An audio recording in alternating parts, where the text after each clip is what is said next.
Welcome back to the Twingo channel, and today I'm going to be replacing the front and rear suspension, specifically the front dampers and the front springs and the rear dampers. These have been sitting around for quite some time. I've not really had much of a chance to put them on. I didn't want to attempt to put them on before I went off to Belgium in Twiglet here. Yeah. And I've sort of started late in the day. It's actually, sun's going down, so I'm going to start doing part of this today and try and get one side done and then continue on. It's Easter bank holiday here in the UK, and there's Safi. She's very pleased to see everyone. We've just spent an entire day out in Manchester socialising, so I thought, well, I'll come back and attempt this. I did actually try this morning and there was all sorts of problems. I broke Allen keys and stuff like that, so I'll show you what I've done so far. Okay, so what I've done is I've actually undone the top mounts here. Now on Renaults, I'm not sure about other cars, but on Renaults you have an Allen key screw actually on the shaft of the strut itself, the actual piston, the rod that goes down into the actual damper, and then you have a nut here. Now this morning I tried to actually undo that with I think it was a 19mm spanner and an Allen key, and I broke 3 Allen keys, and I just went, okay, I've had enough of this, and I went socialising instead. Met up with some friends. I've got back today and I thought, well, I'm going to go full Jeremy Clarkson on it and just go, I don't care, I'm just going to go for it and use the new impact gun. And so yeah, I basically put the impact gun on there and I just went, right, buzz it, 400 Newton meters, and they spun off freely. So that's the first part I've done. Second part is to take the wheel off, and again I got this little cheap impact cordless thing from I think it's Lidl's supermarket, and it's about £70, and it seems to have already earned its money because it's managed to also get, it's very difficult to see, the bolt for the drop link down to the anti-roll bar. And the roll bar lives right down at the bottom there on Mk1 Twingos. So yeah, so that it basically spun that off, no problem. I'm about to do the 2 bolts here. Sorry for the light levels. So I'm 2 bolts here, and then I can take the strut out. Well, that was piss easy. Yeah, they came off like butter, really. This thing has already definitely earned its money. That made life a hell of a lot easier. So next is to actually get the strut out. So before you take those bolts out, trust me, I have actually done this in the past. You have to make sure it doesn't go down and hit that boot, that CV boot, and nick it. Otherwise you're ending up having to replace the CV boot down here, that cone shaped thing down here. The bottom of that can sometimes hit the bottom of the strut as you're taking them out. Yeah, that's the only issue. I sometimes put a piece of plastic just underneath there, or a cloth or something like that, just to protect that CV boot, because you really don't want to nick that. That's a pain in the ass because you're then going to take the whole drive shaft out to replace it. So yeah, that's the next one. So here's a spring compressor. You hook them onto the spring like that. Hang on, there we go. You hook them onto the spring like that, and then you tighten those up, and it then holds the spring so you can get the top mount off. And you've got a nut on there, and that top mount bearing actually feels fine. I think this might have been serviced a while back because it doesn't look too bad actually. Yeah, they're not too bad, but I'm going to put new on anyway, just so I know everything's all done. Sometimes these top cups here can rot out, and I've had those collapse before. The ends of the spring here often shear just round about there, and then the car drops to one side. friend of mine with another Twingo's, I think, got that at the moment. So yeah, it's basically getting this top mount off and that. So I've just got to hold the compression in, take that off, release the tension on that, and then off it all comes. The dust cover all looks good as well, so I can reuse that. So I'm just going to do that right now. Okay, so I've got the top mount off. This is the top mount here.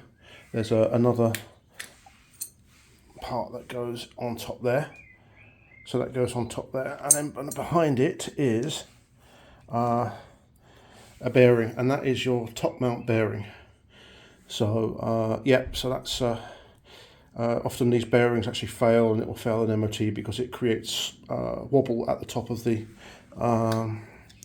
suspension, which causes stability issues when you're driving. So that is the cup that often rots out. This has got some rust on it, nothing to worry about at all. And then again, as you can see, the spring compressors here collapse the spring and holding all that tension. And in fact, if you have a look here, you can see that there's actually some rust going in on that.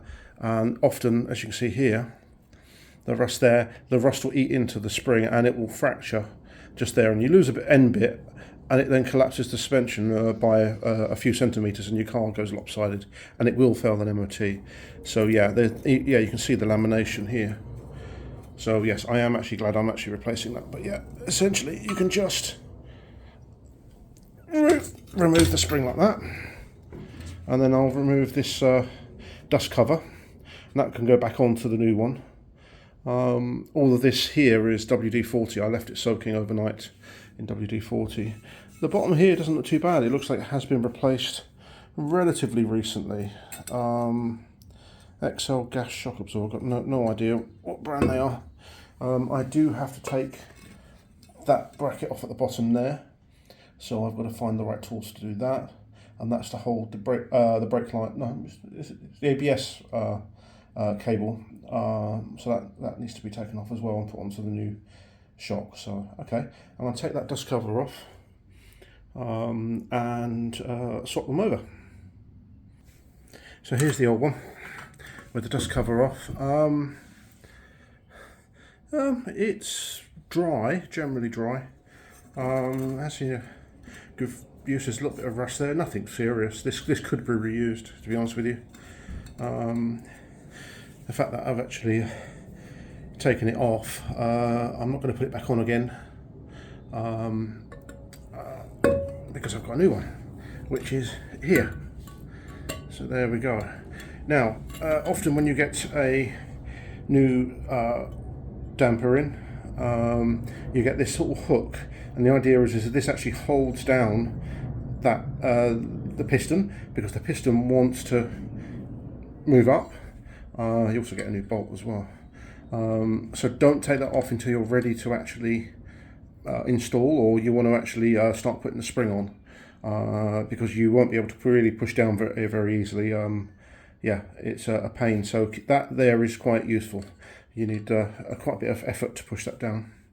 So yeah, just wait until you're ready to put the spring in. Then you can take this off, and then it will then start rising. And yeah, so this is all good. That's the anti-roll bar mount. I've taken the little bracket off there and the boot, so that's going to go on to here as well. So yeah,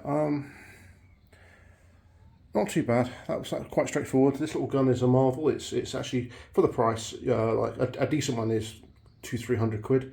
This was 79 quid, I think it was, in Lidl's, and yeah, it just works a treat. I don't know how long it will work. So it's the cheap crap, comes out of various countries, but it will suffice. It will do it. Okay, so what you do is using the spring compressors, you take them off the old spring, and then you put them on the new spring. Put the dust cover on top, and then you then put the spring. Now, often the actual spring compressors get in the way, and it's a pain. So you have to sort of There we go. If you can see there, it's very difficult to see. There's actually a lip just here, and you put one part of the spring in there, and then you then put the other thing on top of there. Now, it is possible that I haven't actually compressed it enough, which I haven't. So yeah, so I need to compress that even more. Be careful, because these things have a huge amount of energy stored in. When these go flying, they will take your head off, and they do go. If anybody says, oh well, I can do it without spring compressors, well, stand back. Another route a lot of guys do to actually lower their cars is to cut the springs. Oh, that's terrible. That's so redneck. Yes, I have actually done it, but that was for a race car, and I could not be asked to spend a huge amount of money, and I knew the car was going to be on a track doing amateur racing, and yeah, that's fine. But for ordinary road use, yeah, don't cut your springs. Yeah, it's a bit hillbilly. All right, let's get this on. Okay, small note to oneself: the springs go one way.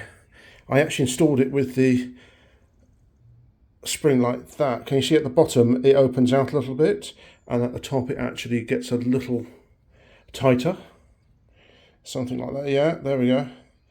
I installed it that way and it didn't sit right, so yeah, small note to oneself. Right, okay, that's ready to go back in. Sorry for the lighting, it's getting quite late out here, so right, let's get this back in the car. Right, the light is starting to really go here. It's getting quite dark, so I'm using a little light here. I had a problem here.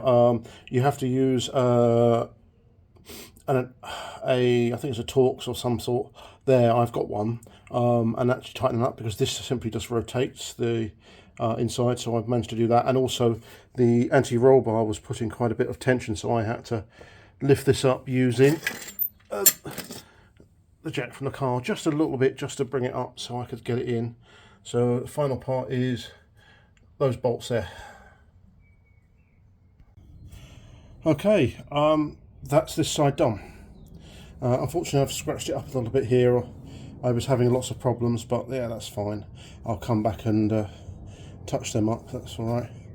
Yep, so the anti-roll bar's back in. The bracket for the ABS sensor is in there. Bolts are all tightened up.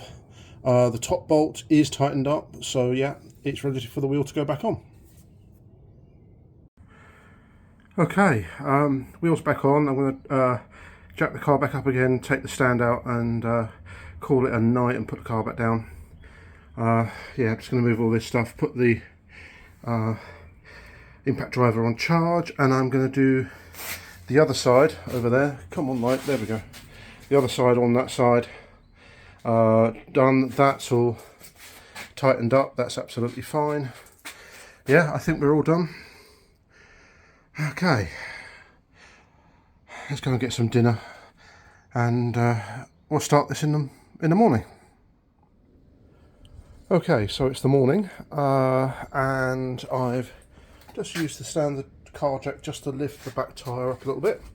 I've exposed the rear shocks on both sides, and so what I need to do is I basically need to loosen this bolt up here. These two which hold the whole assembly, the one at the bottom of the extra suspension, and then I can release and put one of these new struts in, one of these new dampers in. Right, let's try and get on with this. It's quite cold today, and I've got a bit of a cold as well, so let's see how far we get before I need tea. Okay, so these are two standard bolts, easy enough to undo.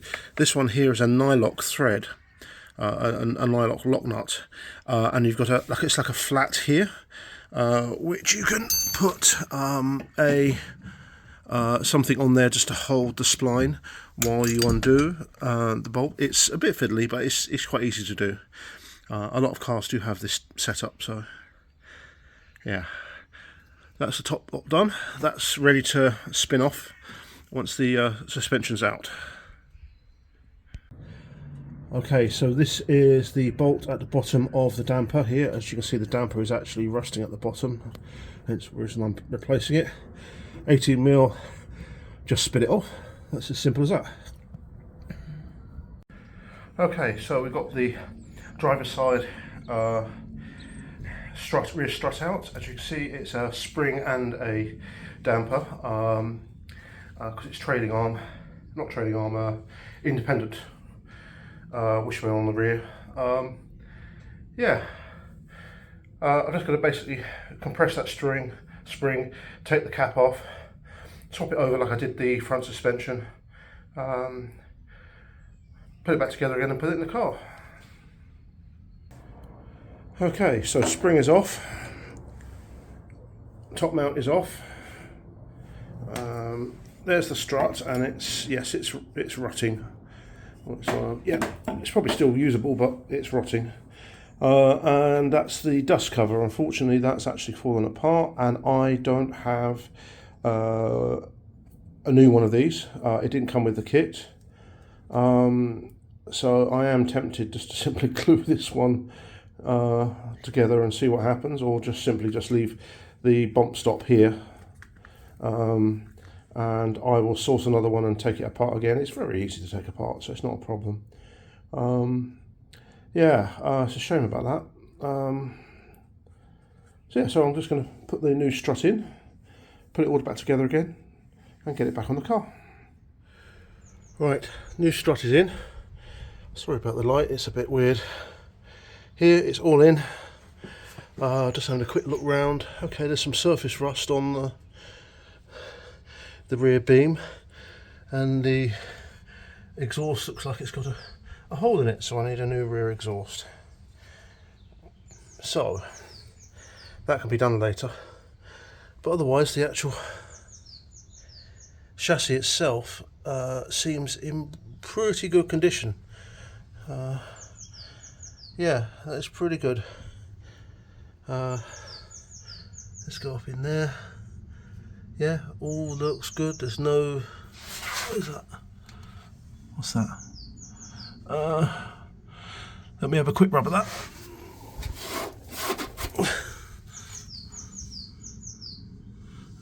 Is that rust? Hold on. Don't think it's rust, I think it's just mud. I'll have another look later on. But yeah, not bad, not bad. Right, okay, let's get this wheel back on.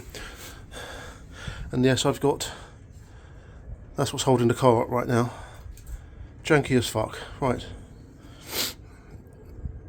Okay, wheel on time. Car spun around. Got the wheel off. I'm just starting to go through the bolts and stuff like that. So yeah, this one was done last night, so that's all right. Okay, let's try and spin off these bolts. Okay, so the passenger side strut is off and disassembled. This one is in worse condition than the other one, so the driver's side was replaced a little while ago. This is actually an original Renault strut, so it could be an original, it might be. I doubt it. It was probably replaced so 6, 7, 8 years into its life. So I would hazard a guess this is about 8 to 10 years old. Yeah, so it's an original strut. It's definitely rotting, starting to rot anyway. Yeah, so got a new one there. Same procedure, making sure I put the spring on the right way around this time. This one, the spring is starting to rust there. That could easily turn into a crack and break off. So, all right, let's get this all back together again. Okay, yeah, the front strut is rebuilt with new spring, all done. Got all the tools. It's Easter Sunday. Let's make lots of noise with the impact gun and get this back on. So suspension is on, no problems at all. The wheels back on. Top mount is all bolted back down again. Just the cover to go. And that's the entire front suspension all replaced. I'm going to do the back one now while the car is actually off the ground on this side. It's easier to lift that. So yeah, okay, let's do the last one. Last corner. This one's also rotting as well. So yep, just got to compress the spring, change it all over. You've seen it done on the other one, and get it back on the car. Well, everything's all back together again. I've just done a very quick test drive. There is a definite height change in this car. It's riding a lot higher. Whether it's too high, I don't know. But yeah, it's definitely higher. It's not lopsided as well, so it's actually, as you can see, it is quite high. But it's not lopsided, which was one of the biggest problems. It was leaning to one side. So yeah, I'm going to take it out for a further test drive. I do have breakdown cover, so if I do break down, then I can get it brought back. But yeah, that was reasonably successful. Not too difficult. I'm just a bit achy. It's been a while since I've done one of these. But I've been meaning to do this for ages, absolutely ages. Those suspension components have been in the house for 7 months, 8 months, something like that. Right, let's go and take this thing out for a test drive.